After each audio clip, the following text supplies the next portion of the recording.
आज हम लोग पढ़ेंगे अपने एक और नए टॉपिक जो कि मेरे द्वारा क्रिएट किया गया है। आपके एनसीईआरटी बुक में ये टॉपिक नहीं है इस तरीके से किया हुआ, लेकिन ये कंटेंट है, ठीक है। तो मेरे द्वारा टॉपिक डिजाइन किया गया एक और हम लोग पढ़ने वाले हैं जिसका नाम है रीजन्स बिहाइंड इन्वायरमेंटल डिस्ट्रक्शन। तो ऐसे कौन कौन से कारण हैं जिसके वजह से हमारा इन्वायरमेंट पूरी तरीके से डिस्ट्रक्ट हो रहा है, डिस्ट्रैक्ट नहीं डिस्ट्रक्ट मतलब कि बर्बाद हो रहा है। कौन कौन से कारण है, चलिए देखते हैं जरा ध्यान से। There are some factors behind environmental destruction which are as follows। कुछ फैक्टर हैं भाई, जैसे देख लेते हैं। देखिए, पहला है हैबिटेट डिस्ट्रक्शन ऑफ एनिमल्स, यानी कि जहाँ पे हमारे जंगली जानवर रह रहे हैं उनके घर को, उनके हैबिटेट को यदि आप डिस्ट्रक्ट कर रहे हैं तो कहीं ना कहीं आप इन्वायरमेंट को खराब कर रहे हैं, है क्या, है ना। यानी कि देखो, हम लोग ना सब पूरी तरीके से इन्वायरमेंट पे डिपेंड है, ठीक है, और हमारे द्वारा ही इन्वायरमेंट बनता है ना। हम लोग खत्म, इन्वायरमेंट भी खत्म, इन्वायरमेंट का कोई अस्तित्व नहीं रहेगा। तो कहीं ना कहीं सब चीज आपस में इन्वायरमेंट से जुड़ा हुआ है। तो जहाँ पे हमारे जानवर रह रहे हैं उसके घरों को उजाड़ देना, घरों को उजाड़ देना मतलब जंगलों को साफ कर देना। तो इस तरीके से भी हम क्या कर सकते हैं, अपने इन्वायरमेंट को खराब कर सकते हैं, ठीक है। कर सकते हैं, करना नहीं है, लेकिन हम ये बता रहे हैं कि कैसे कैसे किया जा रहा है ना। तो जानवरों के रहने वाले घर को खत्म कर देना, इस वजह से भी हमारा इन्वायरमेंट खराब हो रहा है, बर्बाद हो जा रहा है, ठीक है। वही लिखा हुआ था habitat destruction of animals. Habitat मतलब जहाँ पे वो रह रहा है उसको खत्म करना, मतलब इन्वायरमेंट को खत्म करना। उसके बाद हंटिंग ऑफ एनिमल्स, जानवरों को मारना, जानवरों को मारने से भी हमारा इन्वायरमेंट खत्म हो रहा है। इन्वायरमेंट से डायरेक्टली हमारा कनेक्टेड जानवर होते हैं, है ना। Poaching of animal, poaching of animal का मतलब हो गया जानवरों को मार के बाजार में उसको बेच देना, उसके बॉडी पार्ट्स को, है ना, उसके स्किन को, हड्डी को, अरे अलग अलग प्रकार के बॉडी पार्ट्स को उसको बाजार में बेच देना, उसी को हम लोग कहते हैं पोचिंग ऑफ एनिमल्स। उसके बाद over exploitation of resources. Over exploitation of resources का मतलब ये हो गया कि जितना रिसोर्स का जरूरत है उससे ज़्यादा आप इस्तेमाल कर रहे हैं, है ना, जरूरत से ज़्यादा इस्तेमाल कर रहे हैं, इस्तेमाल तो कर ही रहे हैं, बर्बाद भी बहुत कर रहे हैं। तो इस वजह से भी आपका इन्वायरमेंट पूरी तरीके से डिस्ट्रक्ट हो रहा है, खराब हो रहा है। उसके बाद इन्वायरमेंटल पोल्यूशन, इतना सारा गाड़ी चल रहा है, इतना सारा केमिकल वाला फैक्ट्री चल रहा है, इंडस्ट्री चल रहा है ना, इनसे भी हमारा क्या होता है, पोल्यूशन बाहर निकलता है, जिसके कारण हमारा वातावरण खराब हो रहा है। और इसमें सबसे बड़ा प्रॉब्लम है एयर पोल्यूशन का, ठीक है। तो ये कुछ ऐसे कारण है जिससे हमारा इन्वायरमेंट पूरी तरीके से डिस्ट्रक्ट हो रहा है, यानी कि खराब हो रहा है। उसके बाद फॉरेस्ट फायर, जंगलों में कभी कभी आग लग जा रहा है, इससे भी हमारा इन्वायरमेंट खराब हो रहा है ना। जब जंगल एक जलता है ना तो कितना धुआं निकलता है, धुआं तो निकलता ही है, लेकिन इसके साथ ही साथ हमारा जंगल पूरा बर्बाद हो जाता है, जंगल में रहने वाले जानवर हमारे बेघर हो जाते हैं, ठीक है। आगे उसके बाद unequal access of resources. Unequal access of resources का मतलब ये हो गया कि किसी के पास रिसोर्स पूरा हो जा रहा है, किसी के पास नहीं हो पा रहा है, मतलब कि किसी के पास रिसोर्स पहुंच रहा है तो किसी के पास नहीं पहुंच रहा है, ठीक है। ये भी एक कारण है। इनइक्विटेबल कंजम्पशन ऑफ रिसोर्सेज, कोई रिसोर्स को बहुत ज़्यादा कंज्यूम कर ले रहा है, जरूरत से ज़्यादा भी कंज्यूम कर ले रहा है, और किसी के पास कुछ भी नहीं है, तो ये भी इन्वायरमेंट का ही एक प्रॉब्लम है, ठीक है। उसके बाद ड्राउट, ड्राउट मतलब सुखाड़ी, पानी का कमी हो जाना, इस वजह से भी हमारा इन्वायरमेंट खराब हो रहा है ना। यानी कि मान लीजिए कहीं जंगल है और जंगल से पानी ही गायब हो जाए तो जंगल में रहने वाले जानवर तो पूरी तरीके से मर जाएंगे, प्यासे से मर जाएंगे वो, है ना। तो पानी का कमी होने की वजह से भी हमारा इन्वायरमेंट डिस्ट्रक्ट हो रहा है, यानी कि बर्बाद हो रहा है, ठीक है। उसके बाद डिफॉरेस्टेशन, सबसे बड़ा कारण, जंगलों का कटाई हो रहा है ना। जंगलों को लोग बड़े बड़े लेवल पे काट दे रहे हैं, तो उस तरीके से भी हमारा इन्वायरमेंट खराब हो जा रहा है, ठीक है। आजकल जो आप देखते हैं कि गर्मी के सीजन में गर्मी हद से ज़्यादा हो जाता है, ऐसा क्यों हो रहा है, क्योंकि हमारे आसपास पेड़ पौधों की कमी होती जा रही है ना, यही सब कारण है।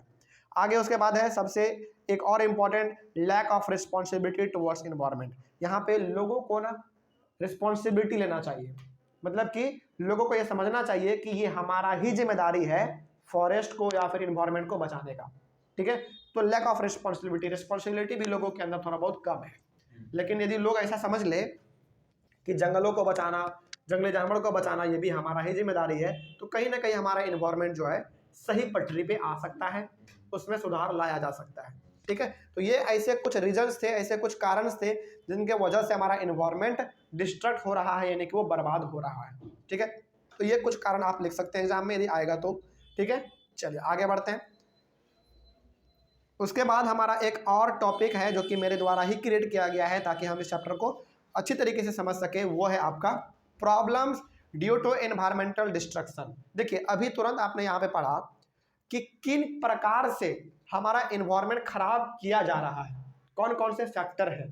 लेकिन अब यहाँ पे आप ये जानिए कि एनवायरमेंट खराब होने से हमारे पास क्या क्या प्रॉब्लम आते हैं, यानी कि इन्वायरमेंट हमारा यदि डिस्ट्रक्ट हो रहा है, इन्वायरमेंट कहीं ना कहीं यदि हमारा खराब हो रहा है तो उससे समस्या हमारे सामने क्या आ रहा है।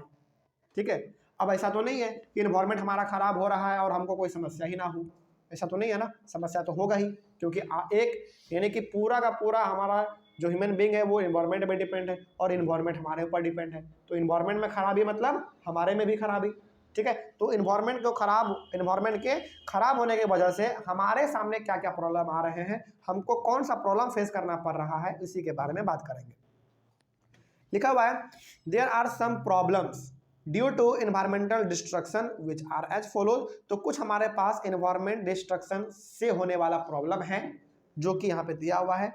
चलिए पढ़ते हैं। सबसे पहले लिखा हुआ है, देखिए many communities they are directly dependent on forest for food, drink, medicine etcetera. देखिए हमारे भारत में खास करके ऐसे बहुत सारे कम्युनिटी हैं, खास करके ट्राइबल कम्युनिटी, आदिवासी लोग, ऐसे बहुत सारे इंडिया के अलग अलग रीजन में हमारे आदिवासी लोग हैं जिनका जीवन पूरी तरीके से जंगलों पे ही निर्भर है।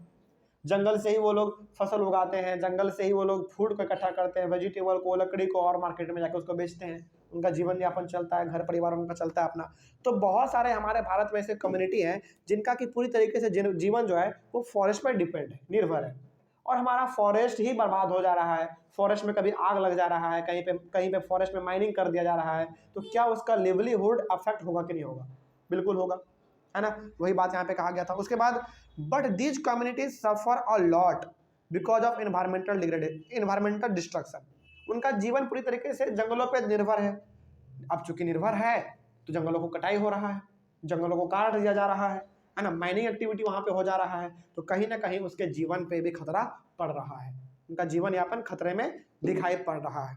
ठीक है, they were unable to collect food, drink, medicine etcetera from forest. अब इतना सारा काम हमारा फॉरेस्ट में हो रहा है, फॉरेस्ट को काटा जा रहा है, तो क्या अभी भी वो जंगलों से फूड इकट्ठा कर पाएंगे, पीने वाला सामान इकट्ठा कर पाएंगे? पीने वाला मतलब बहुत कुछ फॉरेस्ट में ऐसे होते हैं जो कि वो लोग पीने के लिए इस्तेमाल करते हैं, जैसे आपका नारियल हो गया, है ना, नारियल के बाद फिर आपका आप कह सकते हैं कि नारियल के बाद महुआ हो गया, महुआ, है ना। ये सब कुछ ऐसे ड्रिंक हैं जो कि जंगलों से मिलते हैं। अब जब जंगलों में उनको जाने का परमिशन ही नहीं है, जंगलों का कटाई हो रहा है, पूरी तरीके से जंगल बर्बाद हो रहा है, तो कहीं ना कहीं ये जो है पूरी तरीके से जो डिपेंड थे फॉरेस्ट पे, इनको निराश होना पड़ेगा, है ना। तो ये कुछ ऐसी समस्याएं हैं जो कि हम लोगों को फेस करना पड़ता है इन्वायरमेंट के डिस्ट्रक्ट होने पे।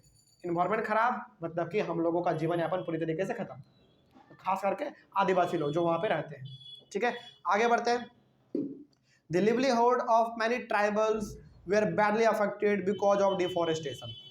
अब आपको मालूम है कि आदिवासी लोग अधिकतर जंगलों में रहते हैं और जंगलों को ही काटा जा रहा है, यानी कि जंगलों को ही बड़े पैमाने पे काटा जा रहा है। तो अब बताइए क्या हमारे आदिवासी लोग बेघर होंगे? ये नहीं होंगे, हो जाएंगे भाई, बिल्कुल। तो इस वजह से उनको अलग अलग समस्याओं का सामना करना पड़ता है। उसके बाद women were unable to collect fuel, fodder and water from forest. अब जब जंगलों को कटाई हो रहा है, जंगलों को काट के रोड बना दिया जा रहा है, हाईवे बना दिया जा रहा है, एयरपोर्ट बना दिया जा रहा है, तो जो महिलाएं पहले जंगलों से फ्यूल इकट्ठा करती थी, जानवरों को खिलाने के लिए भोजन इकट्ठा करती थी, जो पानी इकट्ठा करती थी, अब वो ये सब काम नहीं कर पाएगी, नहीं कर पाएगी भाई, बिल्कुल नहीं कर पाएगी, क्योंकि पूरी तरीके से सब खत्म हो रहा है।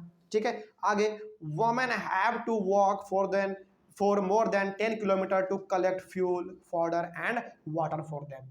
यानी कि अपने लिए फ्यूल इकट्ठा करना, जानवरों के लिए भोजन इकट्ठा करना, पीने के लिए पानी इकट्ठा करना, इन सारे चीज़ों को इकट्ठा करने के लिए अब उनको लगभग 10 किलोमीटर से ज़्यादा दूर तय करना पड़ता है, फिर उसको लेके आना पड़ता है। ऐसा क्यों हो पा रहा है? ऐसा क्यों हो रहा है? क्योंकि जंगलों को पूरी तरीके से बर्बाद कर दिया जा रहा है। यदि जंगल रहता तो उनको इतना समस्या का सामना नहीं करना पड़ता। अब चूंकि जंगल का कटाई हो रहा है तो ऑब्वियस सी बात है भाई, अब पेट है, पेट को तो पालना पड़ेगा, है ना। तो पेट को पालने के लिए इन लोगों को 10-10 किलोमीटर पैदल जाना पड़ता है, अपने कामों को करना पड़ता है। ठीक है, लेकिन ये सबका सब हो पा रहा है क्योंकि जंगल काटा जा रहा है। ठीक है। यदि जंगल नहीं काटा जाता, हमारे इन्वायरमेंट को खराब नहीं किया जाता, तो हर कोई अपना जीवन जो है हंसी खुशी बिताता। ठीक है, ये हमारे कुछ ऐसे कारण थे जिसके वजह से हमारा जो है यानी कि इन्वायरमेंट के खराब होने की वजह से इन समस्याओं को हम लोगों को झेलना पड़ रहा है। ठीक है, चलिए उसके बाद यहाँ और यहीं पे हमारा जो पहला टॉपिक था, मेन टॉपिक आपका क्या था, flora and fauna in India. याद कीजिए, मेन टॉपिक आपका था वो वाला flora and fauna in India, वो हमारा खत्म होता है। अगले वाले क्लास में हम लोग शुरू करेंगे एक नया टॉपिक जिसका नाम होगा conservation of forest and wild life in India. ठीक है, चलिए तब तक के लिए thank you very much and have a nice day, और मिलते हैं हम लोग अपने अगले वाले क्लास में।